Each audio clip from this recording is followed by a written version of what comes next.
Good evening, ladies and gentlemen, and welcome to this evening's virtual open day of the Institute of Chartered Shipbrokers. I hope you can hear me clearly. My name is Dinesh Lobo, and I work as the education lead at the local branch of the Institute of Chartered Shipbrokers. Okay, so we have 24 people logged in, and I'm sure we'll have more people joining quite soon. In the meantime, let me just convey a few guidelines. If you have any questions, then you can put them in the chat box, okay? And we've got the admin, who is Natasha on the admin side, who is looking at those questions. I will also be looking at those questions that you have, those queries that you have, and we will reply to them either in the chat box or whilst I'm speaking, okay?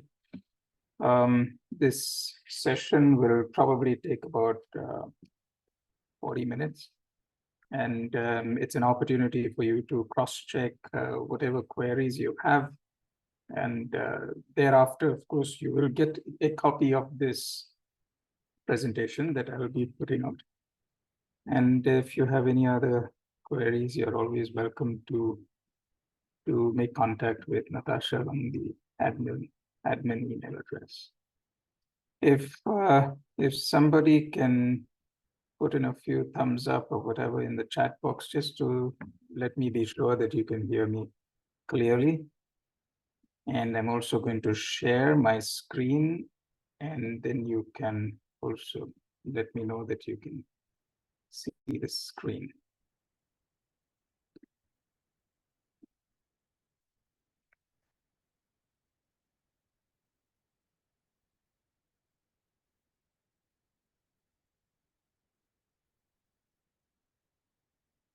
Okay, so what do we have out here? Okay, great. Looks like, can you all see the screen, the ICS Middle East Virtual Open Day, and the picture of the ship in these very, very, very calm waters? Is anyone able to confirm to me that you can see the screen now?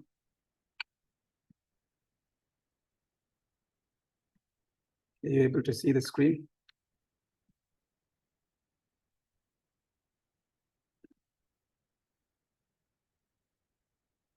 Natasha, you are online. Can you confirm to me that you can see the screen?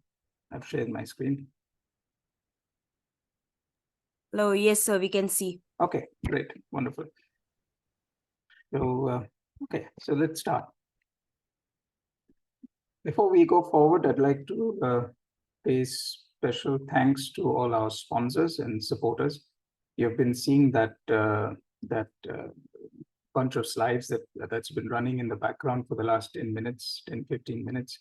It gives you an idea of the companies that are sponsoring the branch of the Middle East branch of the Institute of Chartered Shipbrokers. This is entirely a voluntary effort. The Institute is a non-profit organization, so we carry out all our activities, and all the expenses of running our activities is basically comes out of the assistance that we receive from our sponsors. So a very special thanks to our sponsors and supporters. Okay. The other thing is that whatever we do as the local branch of the Institute is entirely on a voluntary basis. So I work as the general manager of an agency company called National Shipping Services. Like this, there are various committee members of the branch who are working members. There are our tutors who are also working people, and everybody basically is contributing of their time on a voluntary basis as part of their how shall I say, their commitment to helping people like your good selves to be able to get better and better at what you do, and also to be able to get your, complete your education in these courses and widen your maritime education. So again, without the assistance of such people giving of their time in a voluntary basis, they would not have activities like this. Apart from this evening's virtual open day, there are several other events that are held by the Institute in Dubai, and these cover different sessions, and these are all open to registered students. Okay. Going forward, I'd like to just introduce the reasoning behind this particular photograph. It's basically, we're not studying the type of ship. The ship is a container ship, but many of you may not be involved with container ships. You may be doing gas or tankers, liquids, ro-ro, whatever. The idea of putting this ship is to basically give you an idea of the different stakeholders that are involved in any kind of maritime adventure, so to speak. Okay. So if you're working in your capacity as a ship broker or a ship charterer, a ship operator, a ship owner, maritime marine surveyor, port and terminal manager, ship operations manager, a ship management company, a ship crewing manager, whatever be it, there are different stakeholders who are involved in making the adventure successful. And in this particular case, with this ship coming alongside, it's not coming alongside without any tugs. There are tugs, but you cannot see them, and they're on the far end of the ship on the other side. Basically, hoping that they'll be able, that the tug lines will not part if the need arises to pull the ship away from the berth, if it's likely to make too fast a contact with the berth. If it were to make hard contact with the berth, there are many things that can go wrong. As you can see, the ship's hull can get damaged. The port's fenders can get damaged.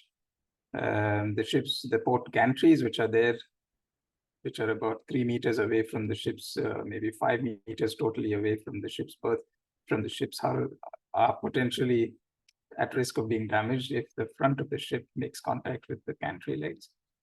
The tug can get damaged if something goes wrong. Containers can fall over if there's a hard impact. And each of these stakeholders have got their own interests, and they would have a potential claim.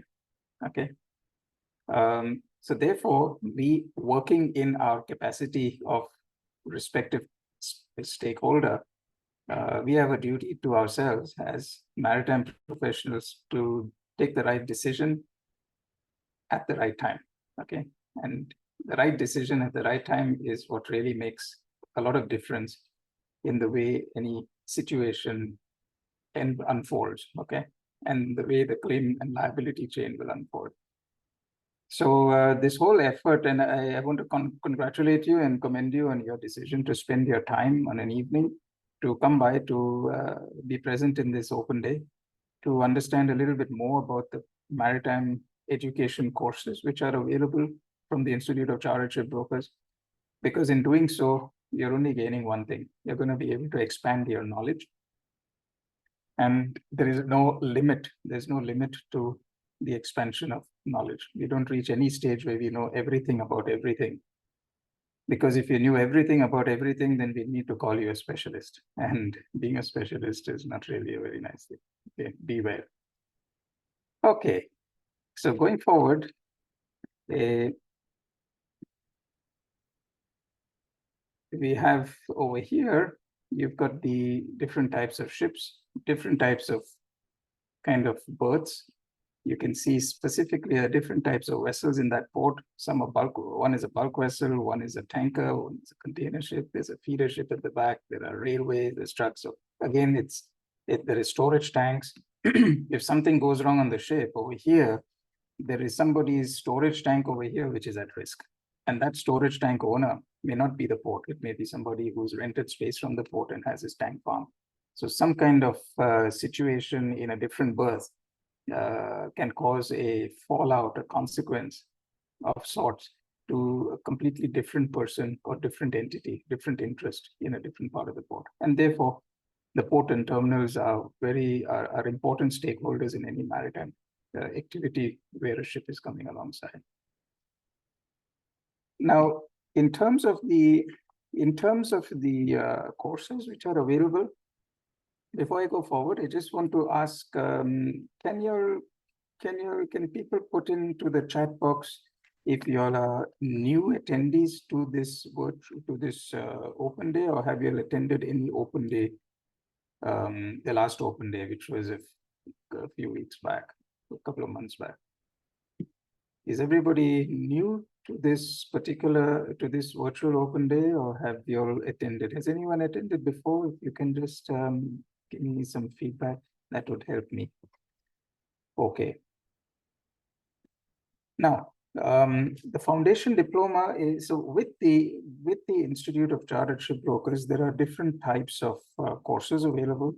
There is the PQE, which we'll attend to last, and that is basically the PQE is the professional qualifying exams, which leads into the to the MICS. So those are the 7 papers that you need to complete in order to be elected to be a member of the institute. However, it may not always be possible for you to do 7 papers at a stretch, or even if you split it up over different exam sessions and years, there's a possibility that along the way some kind of circumstances may require you to take a break, and then you've effectively finished only 2, 3, 4, or 5 papers out of 7, and you've still not got your MICS. Okay.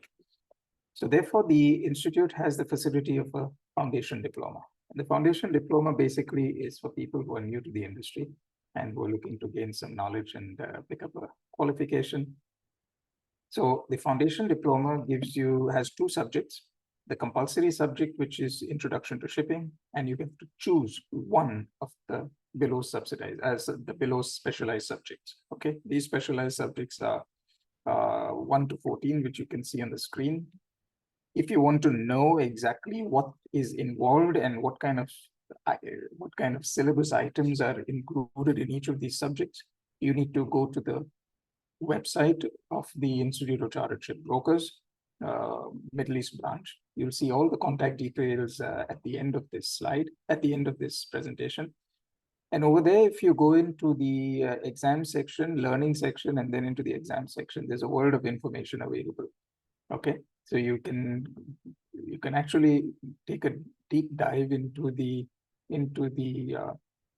syllabus to get a hang of what type of chapters and what type of learning is involved under each of these specialized subjects. Now, the main thing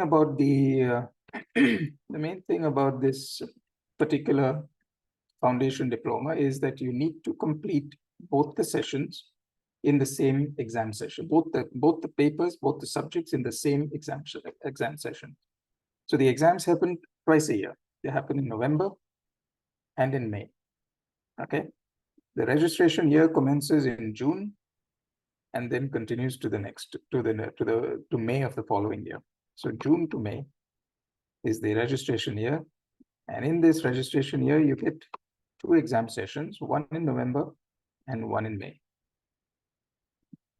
So you need to be able to, if you're doing the foundation diploma, basically you need to complete both those subjects in the same sitting, the compulsory subject and the specialized subject. There is no exemption for any of these subjects. Okay. And once you pass both these in the same session, you're then eligible to receive the foundation diploma in the subject which is your named specialized subject. So if you have taken specialized subject as tanker chartering, then you'll get a foundation diploma in tanker chartering. Okay.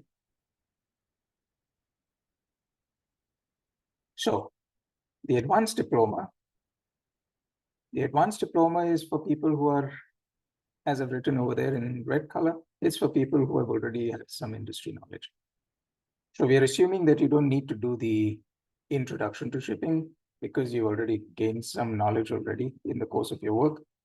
Your compulsory subject over here will be shipping business, and then you need to choose one of those specialized subjects. Okay. Now, the rules of this diploma are also the same. When you need to complete both those subjects in the same sitting, as in the same exam session. So if you're attempting it in November, you need to finish both in the November session. If you're sitting for it in May, you need to pass both those subjects in the May session. And then you get the advanced diploma. When you pass the advanced diploma, or when you pass the foundation diploma, both those subjects that you have passed are counting towards your 7 papers, which you need to complete as part of the PQE. So whatever subjects you have completed are therefore counting towards your total of 7 papers. The benefit is for the student that if for any reason you have to take a break for a while, at least when you've passed your foundation diploma or passed your advanced diploma, you get a diploma that goes into your pocket. Your effort has been rewarded in the form of a diploma, okay, from the Institute of Chartered Shipbrokers UK. And your 2 papers which you have completed in that diploma are counting towards your 7 for the PQE. Okay, so no effort is lost. Going forward, the professional qualifying examinations are a total of 7 papers. Okay, so group 1, you got to choose, you have to do these 4 papers, and from group 2, you need to choose any 3. 4 and 3, 7. If you have completed your foundation diploma, then you will have finished introduction to shipping and 1 specialized subject. If you followed it up thereafter with an advanced diploma, then you've completed shipping business and another specialized subject. So that's 4 subjects completed. And then you would be left to finish off the 3 balance.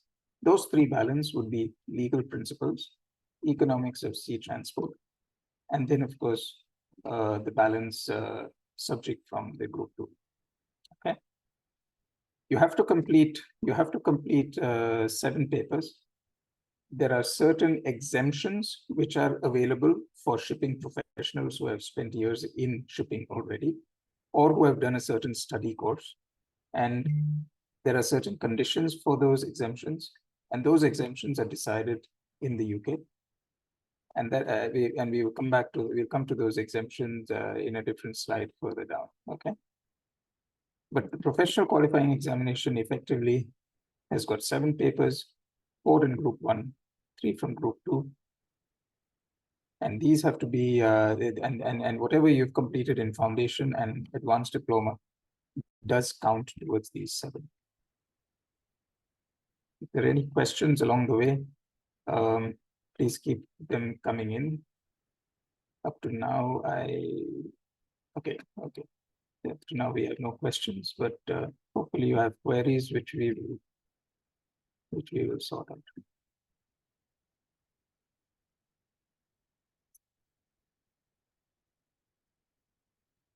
So regarding the exemptions, these exemptions are based on your professional or qualifying or educational qualifications. There are some students who have done certain maritime courses to certain institutes or universities, and those are basically known to the institute, and they decide which courses from whichever universities are entitled or eligible for an exemption from certain subjects. Okay, so that decision on exemption is taken by the London headquarters of the ICS. It's not decided at the branch level. Exemptions are for a maximum of 3 subjects. There are no exemptions for shipping business. There are no exemptions for foundation diploma subjects. Logically, because you've got to do 2 subjects, and basically the foundation is for somebody who's new to shipping, so you cannot get an exemption from introduction. And there's no exemption for the advanced diploma, again, because you've got to do 2 subjects, and shipping business is not eligible for an exemption.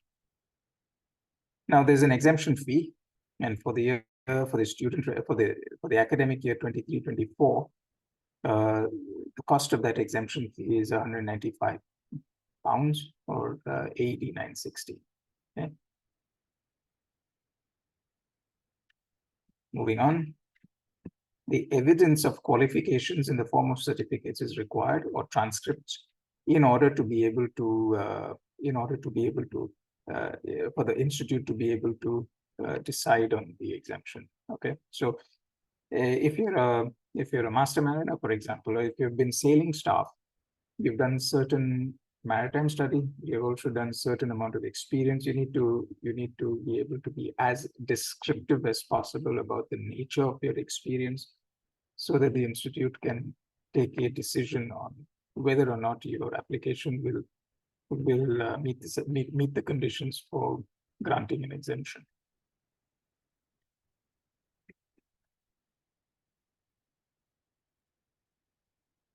Okay. Exemptions are considered only for these subjects, and these are the subjects which are in the list from Group 1 and Group 2.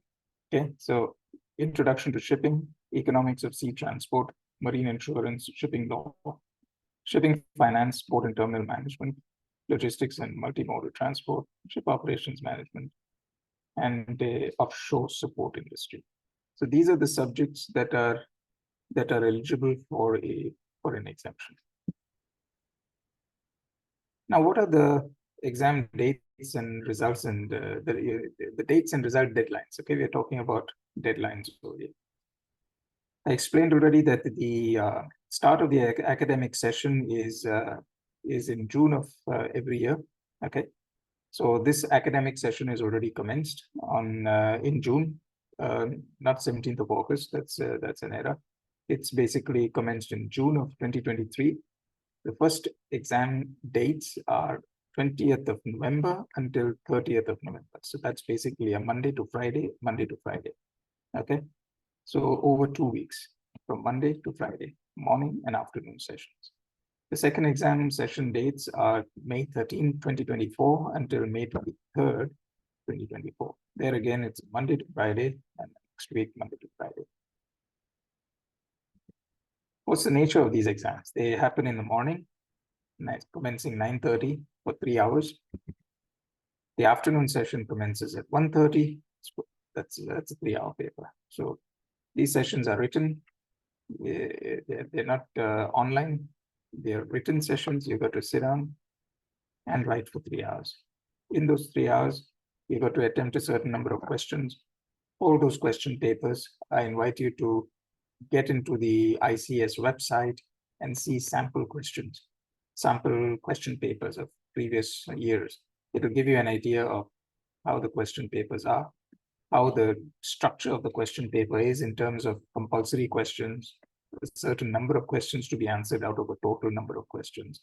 So all those, the format of the question paper is visible on the website. As far as the result announcement dates are concerned, for the November exams, the results come out on the 22nd of February, 2024. And for the May 24 examination, the results will come out on the 22nd of August, 2024. Okay. So for the May 23 exams, we are going to be having our results coming out quite soon. What's the fee structure and the deadlines?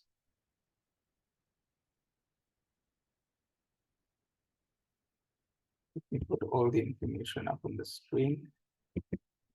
So your student registration is an annual registration. That's valid for 1 year, AED 690 or £140. The exam fee per subject is £179 or 880 AED. There's an early bird discount fee per subject, which is 105. You'll pay £105 or 515. So that would be the cost of the exam fee per subject. And the deadline for that is 14th of September. This is for the November exams. The exemption fee is £195, 960 AED. There are subject books which are available at the local branch. These are books printed and published by the Institute of Chartered Shipbrokers. And the price of each book is £110 and £18 for courier. This is if it's ordered from ICS London. But a more convenient way is, if you're in the UAE, is for it to be picked up from the branch at a cost of 600 plus 5% VAT. That's if it's ordered from here. Okay. So these fees are in the fees which are in AED are subject to exchange rates. So you need to keep checking with the admin, and that's Natasha Gomes, who is the admin, and she's full-time handling these these queries and the activities of students and the arrangements for students and whatever they may have in regard to the books and other stuff. So she's a full-time employee who is handling your queries. To pass the professional qualifying examination and attain the MICS credentials, all relevant subjects must be completed within 5 years from the first exam paper. Okay. I'll say that again. To pass the professional qualifying examination, that means from the time you start with the first paper, or that first paper may be the foundation diploma, or it might be the advanced diploma, whatever. You're given 5 years from your first exam taken. Okay.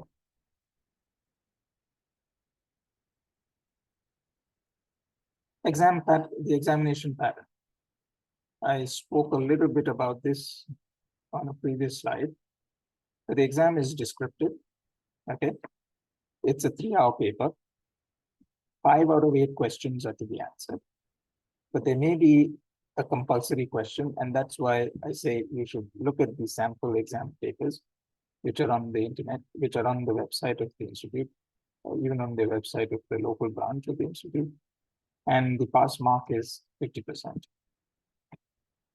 Distinction is 80%.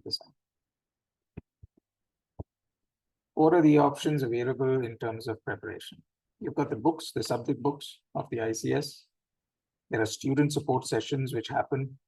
By student support sessions, there are various types of activities which are happening at the Institute of Chartered Brokers, Middle East branch.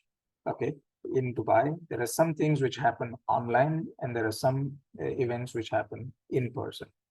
So for those who are based in the UAE, we have students who come in from other Emirates, or those who are based in Dubai, to attend these in-person events which happen in Dubai. Some of these events will begin to happen also in other Emirates, but it is all dependent also on the number of students in those Emirates. We have student support sessions, and these are kind of informal groups that we encourage students to make, and then we tie them in with a tutor, and then they can basically coordinate with the tutor to meet coffee shop meeting and basically spend a couple of hours or whatever in going through specific chapters, the specific items or subjects in a chapter, you know, where they want to cross-check things, understand some things a little bit more. The basic thing to keep in mind is that this is not a classroom activity. This is a self-study course. And basically, we are assuming that you have decided to put in a certain amount of effort to be able to go through the subject matter, which is in the form of the subject book, study book. Keep reading several other kinds of sources of information, which is in the form of market reports, current events which are happening in shipping, as I've written over there, shipping magazines, various online publications and stuff. Attending, of course, various activities of the Middle East branch, which are available for students, which again happens on very apt subjects and apt topics which are related to the examinations. And then, of course, there is the ICS London, which conducts its tutorship course and its prep sessions. Okay. So for those who can attend in London, that is also an opportunity available. And some students have indeed done that when they tie up their vacation with attending such a prep session at the institute. But the bottom line is that you need to decide that you want to get done with this many number of subjects in this exam session, and then basically make up your schedule in a way that you'll be able to devote a certain amount of time on a daily basis or every second day basis, or basically so many hours in the week, so that you can really build block upon block, brick upon brick, and then be in a good state of preparation in order to be able to make the best use of the prep sessions that we organize much nearer to the exam session. Okay, those prep sessions are where we will try and do some deep dives into into certain subjects, into certain topics, which may be also common to various subjects. and also to give you a chance to possibly formulate get an idea, get a feel of how the exam is. So we'll even make out a kind of mock exam question paper, so you can sit down there, spend 40 minutes to write out an answer, and then the tutors who are present over there will look at your answers. This happens at a hotel in town, and we spend the whole day over there, and you're able to basically get a feel of how the exam session is. And the most important thing is it gives you a chance to be able to read a question which is put over there, formulate your thoughts, and see what really is being asked of you in that question, and then put it down on paper in order to finish it off within a given time frame. Okay, if you can do it for one question, then you can do it for 5 questions which need to be attended over over those 3 hours. And the only difference being that you're well prepared, no problem. You've got all the information in your head, no problem.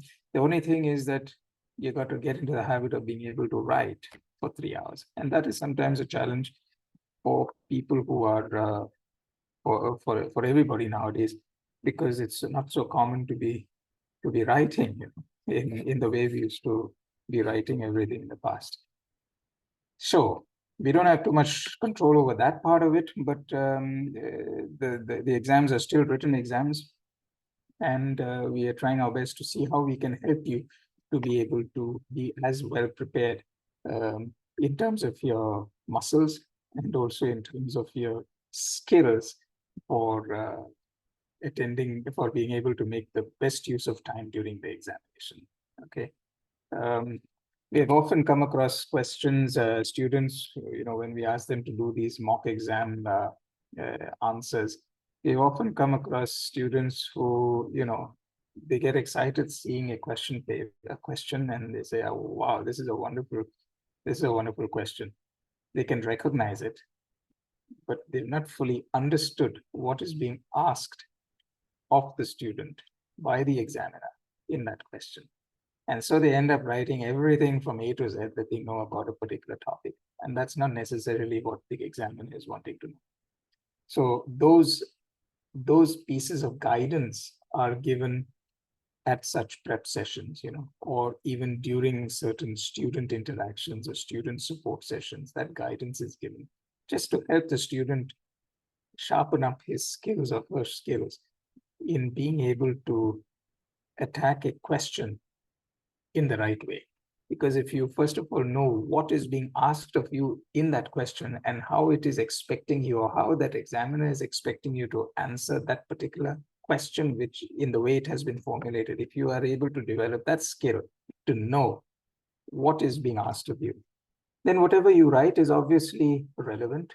And then what will make the difference between a pass and a fail on that particular question is really the quality of your answer, and the quality of your perspective that you're trying to convey, the quality of your decision that you're trying to convey. If you are called upon to write how you would decide a particular matter, if you were the operations manager, or if you were the charterer, or if you were the disponent owner or the ship owner, you know, in a specific situation which is being faced at sea or at shore or with this particular cargo.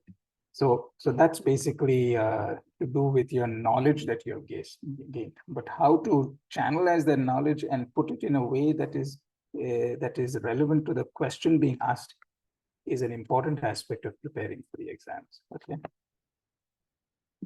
Moving forward.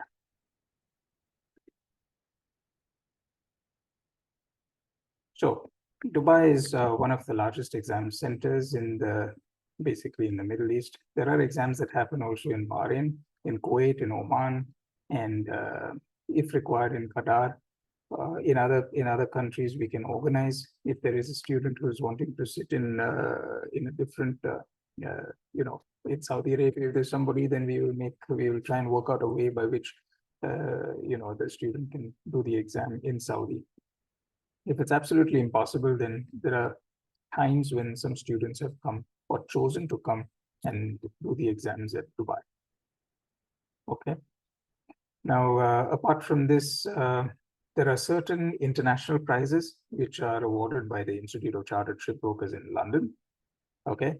And then there are also the Middle East branches, the Middle East branch prizes, which are basically sponsored by sponsors who are Middle East sponsors, okay, of the branch. So there are branch level prizes. And these are attended, of course, this happens at an awards event, which is attended by a huge number of industry leaders and guests from the UAE, from the UAE and surrounding. Okay. These are our student registration numbers for May 22, November 22, May 23 exams. So you get an idea of the number of students who are on an average. And we can see that this particular number has been growing because the branch has been very active in making the institute's courses known to the maritime community. We can also see a large growing interest among companies to have their staff the opportunity to study and to pick up a maritime course qualification. And then, of course, you've got students like you who, regardless of whether there has been any encouragement whatsoever from the company, from the employer, or whatever, there are students like yourself also who are interested to basically just keep widening your knowledge and your qualification. And such students are also a growing number. Because Dubai indeed has become a major maritime hub for professionals and people from the maritime industry, but who have come in from different parts of the world and who are also dealing with different parts of the world in different types of cargoes and maritime activity from Dubai. So we can see a wide range of people who are doing the exams and also who are showing interest in the exams. As far as action is concerned, towards the examinations, these are the main items of action from the point of view of the student. Okay, there is a student registration which you need to get done, the exam registration. Then there are the forms which have to be picked up from the website of the ICS.org UK. That's or it can be by email from the branch. The completed forms have to be sent by email to the branch, or you can register directly with the ICS London. And then your payments have to be made for your exam registration. So those can be done either by bank transfer or cash payments to the ICS local branch, and you get your receipts for all your payments. Okay. So if you were to go forward and you were to decide today that, yeah, I'm kind of interested to start the process of picking up an MICS, your next steps would be to do a study of the syllabus, which is available on the website of the ICS. Here you can see the www.ics.org.uk.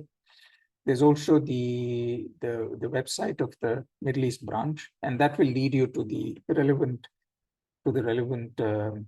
sections of the website where you can pick up information about the courses. And that website is www.icsmiddleeast.org. It's at the end of this presentation as well. And then you need to choose your subjects. You've got your learning sessions, and then of course, the virtual network, which is for your networking and to basically make contact with the others who are doing exams and to be connected with the student community so that you can, most importantly, find ways to make small groups, small study groups, which may not necessarily always be under the supervision of a tutor.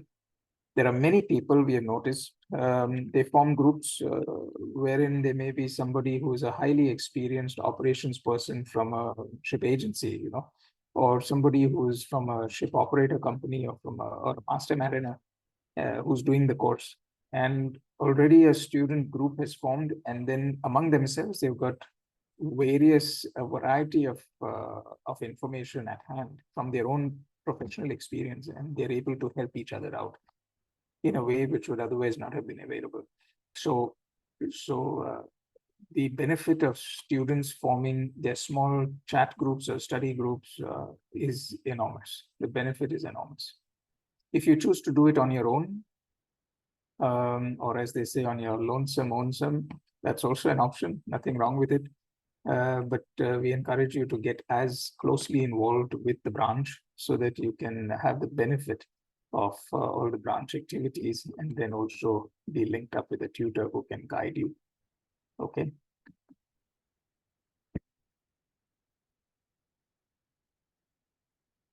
So those are basically, in closing, you have your goals, you've set your goals for yourself. You've recognized that there is a need for development. And by development, I mean everybody from entering shipping to the day he retires or she retires from shipping. There's always the need for development because there's continuously something or the other which is changing. There are various options available, obviously, for us to reach these goals, and ICS is one of your next steps, which is at hand. Our intention is to see whatever we can do to assist you, because our goal at the end of the day as professionals linked up with the ICS is to basically help in raising professional standards, to help students who are wanting to improve their own professional knowledge, and to promote the courses of the Institute of Chartered Shipbrokers, because we are one of the most active branches in the world. Okay. This slide, which you'll get this slide, I don't know how clear it is for you, but it gives you an idea of the webpage of the ICS London. There is the Facebook page and then the LinkedIn page. And here you see in red, you see the website of the local branch of the ICS. So that's icsmiddleeast.org. And that's got a huge amount of information in it. And it also has information on all the events, okay, the event calendar and all the events that are happening and are being programmed for the next few months. So that will also help you can put it into your calendar to keep closely and informed. Okay. Okay, so then good, we open this out to any questions that you may have. We have one question here from Philip Levin. Have there been many cases of professionals from another industry like aviation, airlines taking the ICS course at a relatively mature stage of their life? Yeah, so we have had some instances where people who are involved in may not necessarily be aviation, but in freight forwarding with a very close majority involvement in air freight, who have felt the need and have seen the value of doing the ICS course. And the reason for that, according to them, is that basically there's a lot of interaction nowadays between aviation and sea transport, okay, between air transport and sea transport. You have a lot of combination cargoes which are moving from sea to air, air to sea. You have a lot of export houses who are moving cargoes by sea as well as moving cargoes by air, project cargoes as well. So you have people even in project cargo, in how shall I say, EPC companies at times, project logistics companies, you know, who feel the need to be able to widen their knowledge and take advantage of the information available at the Institute of Chartered Shipbrokers courses. Okay.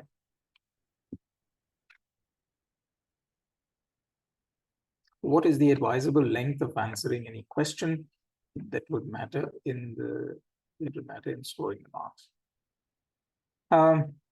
I'd say quality matters, not quantity. At the exam, there is no shortage of paper because they send sufficient supplements and answer books. There's never a shortage of paper. There's never a shortage of ink in your pen. But the matter is that quality of the response to the question is what matters, okay? So it's not like the, how shall I say, it's not like the good old high school paper, you know, where you'd sometimes fall into a sweat looking at somebody else asking for so many answer books to be able to fill in so much of data. But only later when the paper was being collected, you might have noticed that the writing, you know, the font size was huge and therefore they needed a lot of paper. Okay. But quality is what matters. Okay. The quality of your perspective being given. There is no one, it's not like a one size fits all. Okay. So when you're answering a certain question, in terms of, to give you an example, if you were to receive a question on something to do with the commodities and something to do,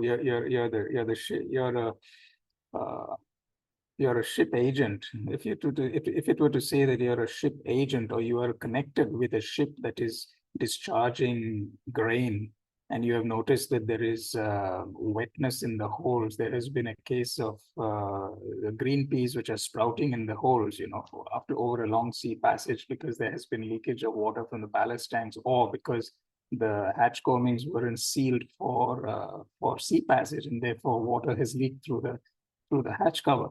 What would be your line of action? Okay, if you're a master, or if you've been sailing crew, you would have a certain perspective to give. You would be able to give certain examples.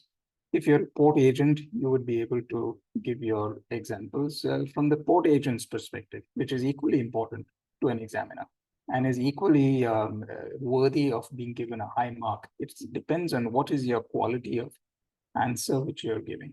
You might be a surveyor, and you'll basically rely upon your experience in dealing with different types of cases of grain discharge, where there have been cases of potential water damage or similar cases. You may be a container liner person who can fall back on certain experience related to the carriage of bagged grain, bagged rice, bagged lentils in containers, and where the container may have had a breach in the top floor and the top roof of the container and has suffered damage.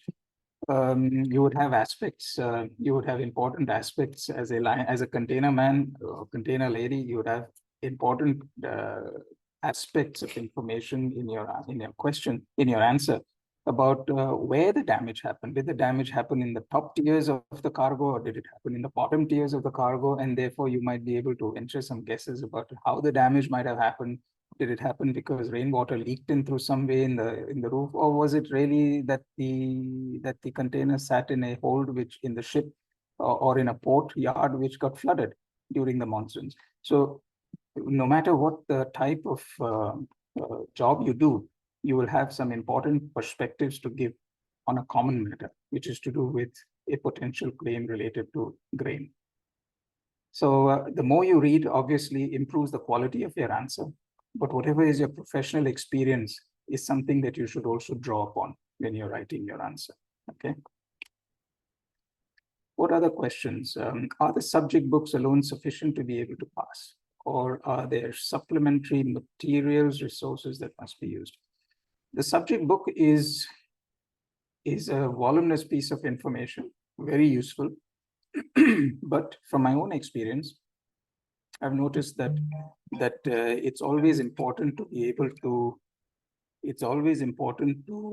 able to read as much as you possibly can in from other materials and draw from those resources, because that is again aimed at improving the quality of your understanding and the quality of your answer.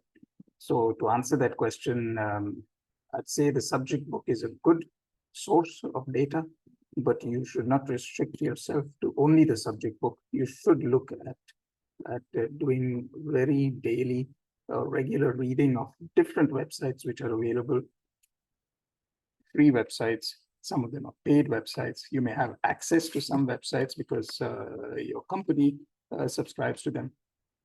And you may have access to certain publications because your company is subscribing to them. And all that matters because it just widens your perspective. Okay. For example, in somewhere around the second half of July, there was a ro-ro ship, for example, okay, which caught fire in the Netherlands.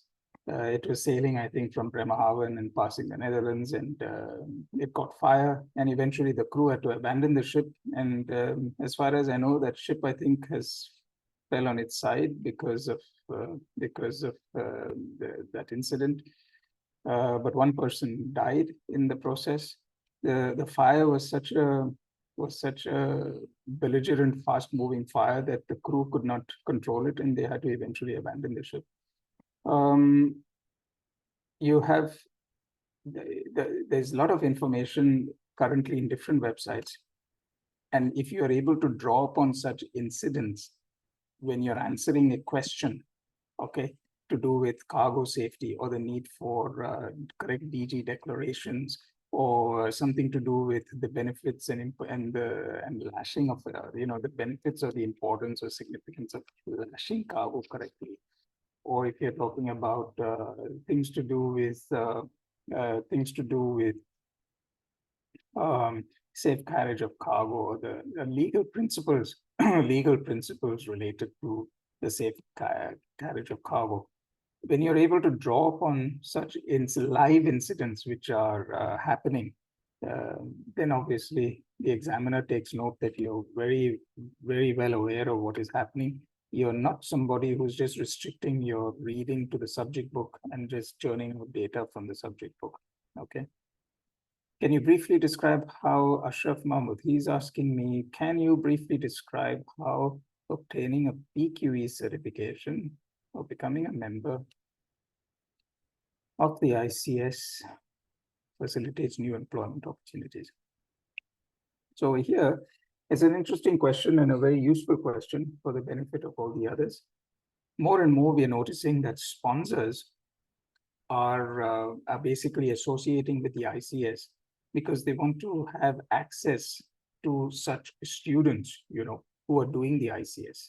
So that's one way for them to get to know which students are doing the ICS. And that in turn has helped the employment opportunities for students, because not everybody who's doing the ICS is working with the company that he or she will eventually continue to work with. There will be opportunities that will come. There are employers, potential employers out there among sponsors and even among others who attend the events. There's a lot of networking which happens. And at the end of the day, it's a free world. Everybody is looking to improve his position, improve her position. And every employer as well is looking to be able to increase the quality of his workforce. Okay. So the ICS courses and the ICS students with the MICS are obviously people who have gone through a certain study course, who are more valuable than somebody who has not gone through that study course, leaving aside the aspect of experience, which is important. But still, somebody who's gone through the ICS courses and has got that body of information and knowledge in their head is being looked at in a much more valuable way as compared to past years. And that we can see from the kind of response they are receiving from sponsors and their interest to be involved in the activities of the ICS. Is there, okay, here, if you completed a foundation or advanced diploma, okay, that's not a question. I think we have any other questions. Thanks. Do you have any favorite podcasts that you can recommend? We'll certainly let you know about podcasts separately. Natasha will take a note of this on the admin side, and she'll pass to you some podcasts that would make interesting reading, interesting listening. What is the advisable length? We've gone through that. Questions, case of professional, please advise the difference between the FICS and MICS. So the MICS stands for the Member of the Chartered Shipbrokers. FICS stands for Fellow of the Institute of Chartered Shipbrokers. First comes the MICS, and then after a certain duration of time, you basically put in your application to justify your experience and the type of work you do, and then this application goes for consideration of fellowship. Okay, and it requires also the vetting by other fellows. Can we expect the exam questions to be case study type of questions that requires application-based essay type?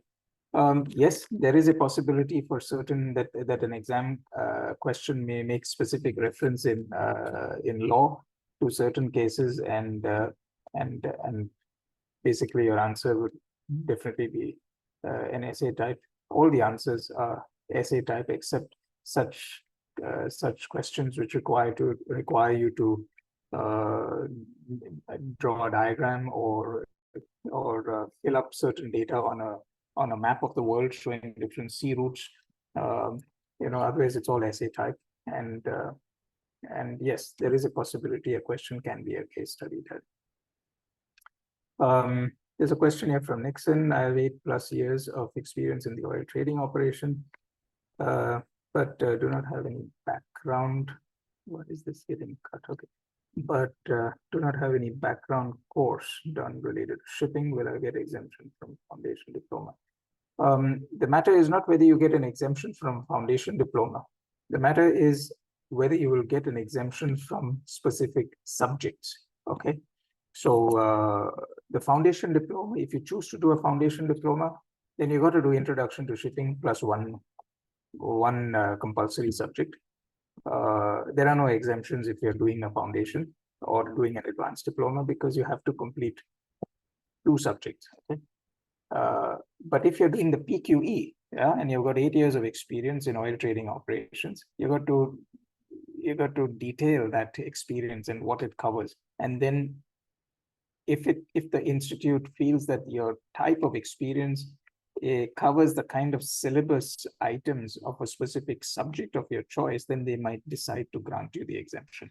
But if they do not see much of a relevance between between what your experience is and what the subject matter is or the syllabus is, then I'm afraid you may not get an exemption. But there is no question of getting an exemption from the foundation diploma, because it is not something that you have to do, that you should now seek an exemption. The foundation diploma is just one option, one avenue available for you to do a couple of subjects and then get that diploma and put it in your pocket, so that you're picking up some kind of diploma along the way to evidence your study, whilst you're actually aiming towards finishing all your 7 papers and then getting an MICS credential. Okay. Are there events or activities that allow students to interact with professionals in the maritime industry? Does the institute have networks that can help with future career opportunities? And can you share some statistics on the employment rates? So what we are very active on the side of the networking opportunities. Students get entry to all the events that happen, all the public events, all the in-person events. And we have seen students who basically come well ahead of time. They're virtually helping the organizing volunteers, they're virtually helping them with anything that they need, because they want to spend as much time as possible at the event because of the opportunity to interact. Because even those volunteers are from shipping companies. Okay. Some of them are people who are maritime surveyors. Some of them are ship brokers. And some of them are from project forwarding companies, liner shipping companies. They make contacts which either help them in their daily work, or they help make contacts which helps them to be able to, form small study groups, and they find kind of common ground among people who are attending. So really, how much of benefit you get out of the activities of the institute that happen over here depends on how much you put in by way of effort. As they say in the good old days, how much water you get out of the well depends on how large a bucket you put into the well. So it's all to do with how much you put in order to be able to get the maximum out of it. From our side, we are trying to be as active as possible within the constraints of our professional work, to have a very busy calendar and to bring in as many people from the industry to be able to speak at our events, so that their perspectives are all perspectives which add to the experience and the body of knowledge of our students who are preparing or who have finished an exam and are preparing for other exams. Because there again, those students, they sometimes, if it is, for example, a session which is being held on, say, forwarding, take for example, forwarding bills of lading, there are people who are issuing different types of bills of lading. There are freight forwarders, project forwarders who issue different types of bills of lading. Now, they've got different types of situations that they're facing. And if you have a session, for example, which is on that particular subject, it gives them the opportunity to ask some questions and get better other perspectives from an expert in the field. We had a session on general average, and again, general average is a very interesting but can be a very complex topic from various points of view, whether you're a ship owner, a ship operator, a shipping line, a box operator, or a shipper, a consignee, because everyone is involved in that situation, including a salvage company. So you may be a maritime lawyer, a surveyor. So general average is something which has such a wide-ranging effect in the market. And when you have such an expert who's talking, you have an opportunity as a student to be able to put your questions to such experts. Okay. Past years solved question papers available at the branch. No, I'm sorry, it's not a classroom. It's not a classroom style of education. So, like the school papers, like the school examinations, I'm afraid, no, you do not have past solved question papers, but you do have past unsolved question papers. And then we welcome you to read into those papers, print them all out, and we can help you with more question papers. And then you begin to see a certain trend from session to session, year to year. You begin to see a trend when you're looking at question papers of about the last 7-8 years. If you've got 8 years of question papers times 2 sessions, so that's 16 question papers in each subject, you're beginning to see a trend of the type of questions which are coming, because the examiner does want to know what is your understanding on certain concepts of shipping, regardless of whether you're doing it in November or May. He wants to know whether those students understand certain concepts. Okay, so you're going to see a certain trend of questions which are appearing, and then that is a way for you to figure out what in the syllabus in a given subject is more important and what is really a short question, and then you get enough time by way of preparation and the opportunity to interact with us and with tutors to be able and take advantage of the prep session as well, to be able to design your answers, and keep them in your hand. And then what you need to do finally at the exam is to make some minor adjustments depending upon what the question is actually asking you to do. Okay. And at this stage in time, in your working life, I believe you're in full command and fully capable of being able to then know how to marshal your thoughts to be able to adjust that answer to suit the question which is at hand. Okay? And we will help you also by way of the prep sessions that happen. Philip asks a question: has ICS considered adding a course of qualification focused on passenger shipping, for example, ferries and cruises? There are only references, but not a specific course which is related to passenger shipping. It is something that that is certainly worth bringing up, but just like LPG and LNG transportation, passenger shipping is also an important aspect, and it's something that we can certainly feed back. But eventually, whether it's a passenger ship, I want to just put this in perspective. What is being tested in the context of the ICS is things to do with not making you a specialist in any specific area of shipping, but basically helping you understand the various legal principles which are at play, the economics of it, the terms, the terminology of it, and various aspects of shipping. Okay, and those aspects are quite often common to various avenues and areas of shipping. But I fully take your point that passenger shipping, the cruise industry, for example, or even just the aspect of carrying people is also an important part of shipping.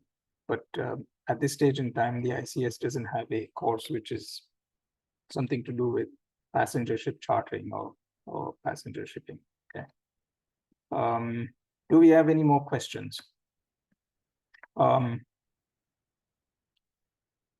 Is there a course on the movement of different cargoes like project shipments, identifying lifting points? Okay. You basically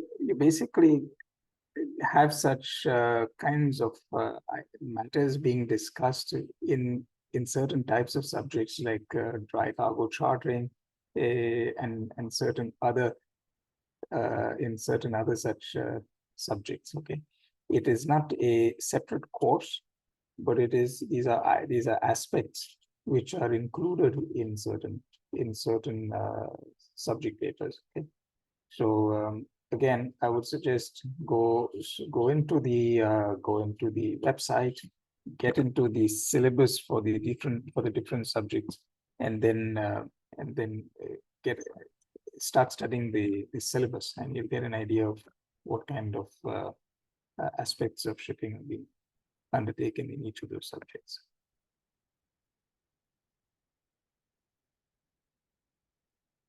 Do we have any more questions?